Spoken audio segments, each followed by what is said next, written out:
مشرق وسطی میں جاری جنگ کو 13 دن ہو چکے ہیں، مگر جنگ کی حیران کن حقیقت یہ ہے کہ شدید تباہی کے باوجود ایران مسلسل غیر معمولی اعتماد کا اظہار کر رہا ہے۔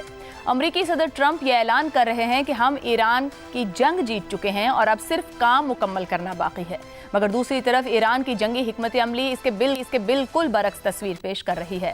ایران جنگ بندی کا کوئی عندیہ نہیں دے رہا اور کہہ رہا ہے کہ جنگ کب ختم ہوگی اس کا فیصلہ تہران کرے گا، نہ کہ واشنگٹن۔ ایران کے اسلامی انقلابی گارڈ کور نے واضح دھمکی دی ہے کہ خلیج میں امریکی مفادات سے جڑے معاشی مراکز اور بینکوں کو نشانہ بنائے گی۔ امریکی مفادات پر براہ راست حملے ہوں گے۔ ایرانی میڈیا کے مطابق گوگل اور مائکروسافٹ جیسی بڑی کمپنیز بھی اس کا ہدف ہیں۔ یوں یہ جنگ اب ڈیجیٹل انفراسٹرکچر تک پھیل چکی ہے۔ ایرانی اعتماد کی ایک وجہ جنگ کے ابتدائی دنوں میں امریکی دفاعی نظام کو ہوا غیر متوقع نقصان بھی ہے۔ ایرانی حملوں سے مشرق وسطی میں کم از کم 17 امریکی فوجی، سفارتی اور فضائی دفاعی مقامات متاثر ہوئے ہیں۔ ان میں 11 فوجی اڈے شامل ہیں جو خطے میں موجود امریکی تنصیبات کا قریباً نصف بنتے ہیں۔ قطر میں ایک انتباہی ریڈار کو نقصان پہنچایا گیا جس کی مالیت $1.1 ارب ہے۔ اسی طرح بحرین میں امریکی بحریہ کے 5th فلیٹ ہیڈ کوارٹر کو بھی نقصان پہنچا جس کی مالیت قریباً $200 ملین ہے۔ ان حملوں کے نتیجے میں دبئی کا امریکی قونصل خانہ، کویت اور ریاض میں امریکی سفارت خانے عارضی طور پر بند کرنا پڑے۔ یہ وہ حقائق ہیں جن کی بنا پر دفاعی ماہرین کا کہنا ہے کہ ایران کا اعتماد صرف جنگی پروپیگنڈا نہیں، اگرچہ ایرانی شہروں، انفراسٹرکچر، ایئر فورس اور بحریہ کو شدید نقصان پہنچا ہے، مگر اس سب کے باوجود ایران مسلسل اسرائیل اور خلیجی ممالک پر میزائل اور ڈرون حملے کر رہا ہے۔ یہ صورتحال بڑے سوالات کو جنم دے رہی ہے۔ کیا مجتبی خامنئی کے سپریم لیڈر بننے کے بعد جنگی فیصلوں میں IRGC کا کردار مکمل طور پر غالب آ گیا ہے؟ کیا ایران کو چین اور روس سے اہم انٹیلیجنس فراہم کی جا رہی ہے؟ کیا آبنائے ہرمز کی بندش سے عالمی معیشت کو نقصان بھی ایران کے اعتماد کی ایک بڑی وجہ ہے؟ ایرانی صدر نے جنگ ختم کرنے کے لیے 3 شرائط پیش کی ہیں جن میں ایران کے حقوق کا اعتراف، نقصانات کا ازالہ اور مستقبل کی جارحیت کے خلاف مضبوط انٹیلیجنس ضمانتیں شامل ہیں۔ یہ ایسی شرائط ہیں جنہیں قبول کرنا امریکہ کے لیے قریباً ہی ناممکن ہے۔ اس پوری صورتحال سے بڑا سوال یہی کھڑا ہوتا ہے کہ کیا ایران واقعی اپنی مکمل جنگی تیاریوں اور حکمت عملی کے باعث اس قدر پورا ہے یا پھر ایران ضرورت سے زیادہ اعتماد کا مظاہرہ کر رہا ہے؟ یہی سوال آنے والے دنوں میں اس جنگ کے اصل رخ کا تعین کرے گا۔ اسی پر پروگرام کے پہلے حصے میں گفتگو رہے گی۔ ہمارے ساتھ ہیں شہزاد چودھری، زیغم خان، رضا رومی اور عامر احمد خان صاحب۔ پروگرام کا سوال آپ سبھی کے لیے۔ IRGC کے بڑھتے حملے، آبنائے ہرمز کی بندش، معاشی مراکز کو نشانہ بنانے کا اعلان اور ایرانی صدر کی 3 شرائط، جنگی حکمت عملی کا اعتماد یا ضرورت سے زیادہ پر اعتمادی۔ شہزاد صاحب، ایک طرف ٹرمپ جنگ جیتنے کے دعوے کر رہے ہیں، ایران کے انفراسٹرکچر بھی تباہی کا شکار ہے، بار بار کے امریکی اشاروں کے باوجود ایران جنگ بندی کی بات نہیں کر رہا، نہ اس طرف آنے کو تیار ہے۔ کیا ایران کا اعتماد زمینی حقائق کے مطابق ہے؟ عائشہ، کاش کہ میں بھی پاپولسٹ نیریٹیوز اور اس کے نیچے میں بیانیوں کو تھوڑا سا ری انفورس کر سکتا، لیکن مجبوری ہے۔ ایران کو سب سے بڑا یہ فیصلہ کرنا پڑے گا کہ کیا وہ قومی ریاست ہے یا ایک نظریاتی ریاست ہے۔ اگر وہ قومی ریاست ہے تو اس کے مقاصد مکمل طور پر مختلف ہوں گے، مکمل طور پر مختلف نہ بھی ہوں لیکن بڑی حد تک ایک پریگمیٹک ہوں گے۔ نظریاتی کا یہ ہوتا ہے کہ وہ تو کہتا ہے کہ بس ادھر پٹی باندھی سر پہ اور چھلانگ مار دی کنویں کے اندر۔ تو یہ فیصلہ کرنا پڑے گا ایران کو کہ وہ کس بنیاد پہ اپنی حیثیت کو قائم کرنا چاہتا ہے۔ کیا یہ اس کا آخری مارکہ ہے؟ یعنی اس کے بعد یا ایران نہیں ہے تو یا دنیا نہیں ہے۔ اگر ایران نے اسی دنیا میں رہنا ہے اور بحیثیت قومی ریاست یا کسی بھی شکل میں ایک ریاست کے طور پہ زندہ رہنا ہے اور تعلقات رکھنے ہیں پڑوسیوں کے ساتھ، اس ریجن کے ساتھ، باقی لوگوں کے ساتھ ٹریڈ بھی کرنی ہے، تیل بھی بیچنا ہے، باقی معاملات بھی کرنے ہیں، تو پھر تو کچھ اور طریقہ بدلنا پڑے گا۔ دیکھیے، آپ نے پاسداران انقلاب کا ذکر کیا۔ پاسداران انقلاب جو ہے یہ بالکل ایک سیپریٹ، ایک جسے کہتے ہیں متوازی فوج ہے۔ یہ فوج جو ہے اس کا ہیڈ کوارٹر بھی اپنا ہے، اس کا اسپوکس مین بھی اپنا ہے، اس کے کمانڈر بھی اپنے ہیں، اس کی جو لیڈرشپ ہے وہ اپنے روحانی پیشوا سے آتی ہے ڈائریکٹلی۔ یہ صدر کی بات نہیں سنتے۔ اس کے باوجود جب 31 حصوں میں ایران کو تقسیم کر کے جو اسٹریٹجی کے طور پہ، ٹیکٹکس کے طور پہ 31 اس کے کمانڈ ہیڈ کوارٹر بنا دیے گئے، یہ جون پچھلے سال سے لے کے اب تک یہ اس کے اندر تبدیلی ان کے طریقے میں آئی، اور ہر لیول کے اوپر کمانڈر کو مکمل اختیار دے دیا گیا کہ یہ تمہارے پاس ہتھیار ہیں، یہ تمہارے اہداف ہیں، تم ان کو بس چلاؤ اور ان کو تباہ کرو جو ہی جنگ شروع ہوتی ہے۔ آپ نے دیکھا ہوگا کہ صدر ایران اس نے اشارہ کیا کہ میں خلیجی ممالک پہ ہمیں حملے نہیں کرنے چاہیے تھے، میں معذرت کرتا ہوں، اگلے ہی دن بلکہ اسی شام کو حملے ہو گئے۔ اب وہ کوئی کہہ رہا ہے کہ اسرائیل نے کیے یا امریکہ نے کیے، لیکن یہ بھی تو ممکن ہے. اب تو پاسداران انقلاب کھل کے کہہ رہے ہیں کہ ہم نے ہرمز کے اندر آگ لگا دی، ہم نے عمان کی ریفائنری کو آگ لگا دی.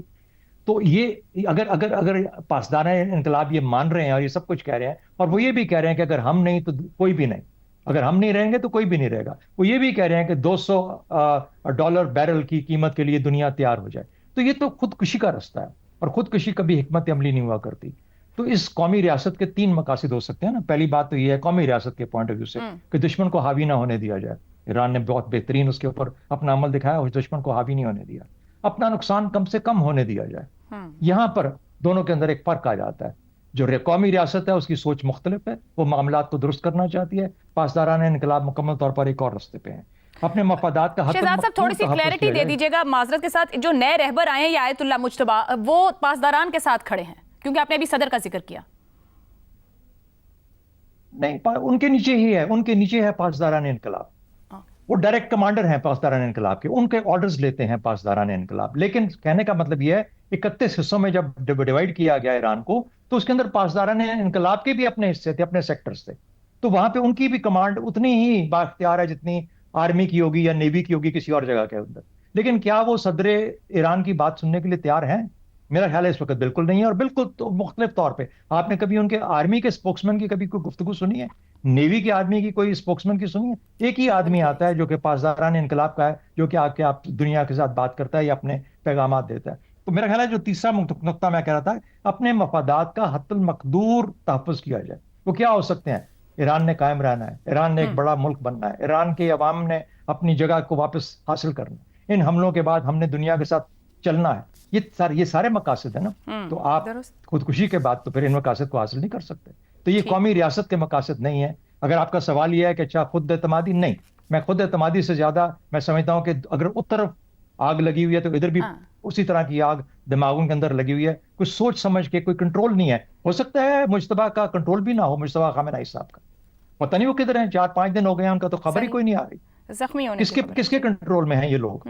تو یہ ہے مسئلہ اس وقت ایران کا. میرا خیال ہے کہیں نہ کہیں پہ جا کے ان کو قومی ریاست کے طور پہ بیہیو کرنا پڑے گا. ٹھیک ہو گیا. زیغم صاحب، یہ جو شہزاد صاحب ذکر کر رہے ہیں، یہ انقلابی گارڈ کور کی جانب سے خلیجی ممالک میں امریکی معاشی مراکز ہوں، بینک ہوں، گوگل، مائکروسافٹ کے دفاتر ہوں، ان سب کو نشانہ بنانے کی دھمکی دی گئی ہے. امریکی سرمایہ داری نظام کے یہ معاشی طاقتور ادارے ہیں. کیا خطے میں معیشت کے لیے ایک نئے طوفان کا اشارہ ہے؟ اسے کیا کہیں گے؟ ضرورت سے زیادہ اعتماد یا صحیح اسٹریٹجی کے ساتھ چل رہے ہیں؟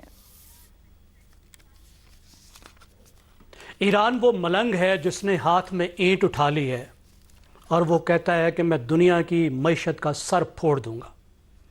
اس کی وجہ یہ ہے کہ اس وقت وہ وجودی خطرہ محسوس کر رہا ہے. اس کے پورے سسٹم کو ختم کرنے کی دھمکی دی گئی ہے، اس کو توڑنے کی دھمکی دی گئی ہے. ڈی کیپیٹیشن کا عمل کیا گیا ہے کہ ایران کا سر اڑا دیا جائے، ان کی تمام لیڈرشپ کو ختم کر دیا جائے.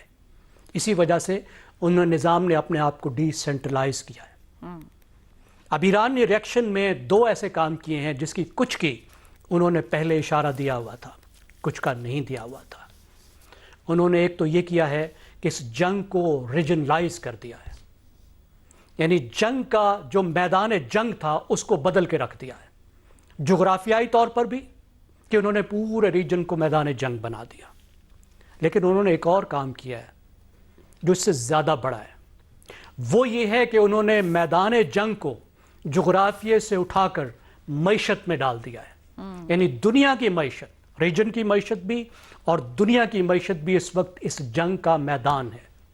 اور ذہن میں رکھیے کہ بڑی بڑی قوتیں جو ان چھوٹے چھوٹے ملکوں کو رونتی پھرتی ہیں، یہ وہی امیر تیمور ہیں جو اپنی معیشت کی خاطر یہ سارا کچھ کرتی ہیں.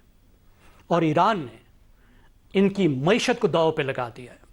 ہم ایران کی پالیسی پر، اس کی گرینڈ اسٹریٹجی پر بالکل بحث کر سکتے ہیں کہ ماضی میں کتنی غلطیاں تھیں، لیکن یہ بالکل کوئی طریقہ نہیں ہے کہ دنیا کی بڑی طاقتیں چنگیز خان کی طرح ہیں، نیشن سٹیٹس کو ختم کریں، سٹیٹس کو ڈسٹرائے کر کے ان کو فیلڈ سٹیٹس بنا دیں، کیوس پھیلا دیں، تباہیاں پھیلا دیں، ملینز لوگ جس کے نتیجے میں قتل ہو جائیں، بے روزگار ہو جائیں.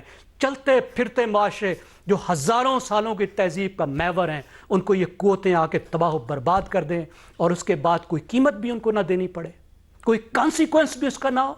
ستم ہے عراق میں جو ہوا, جو اس کے عراق میں ہوا, جو اس کے بعد لیبیا میں ہوا, جو شام میں ہوا, نو کانسیکوینسز فار دیٹ. کم از کم ایران نے یہ کیا ہے کہ اس کی ایک بہت بڑی قیمت اس نے مقرر کر دی ہے کہ آؤ کر لو ڈیکیپیٹیٹ, ختم کر لو میری ریاست, بہت طاقت ہے تمہارے پاس, but this is the price, and price is the world economy.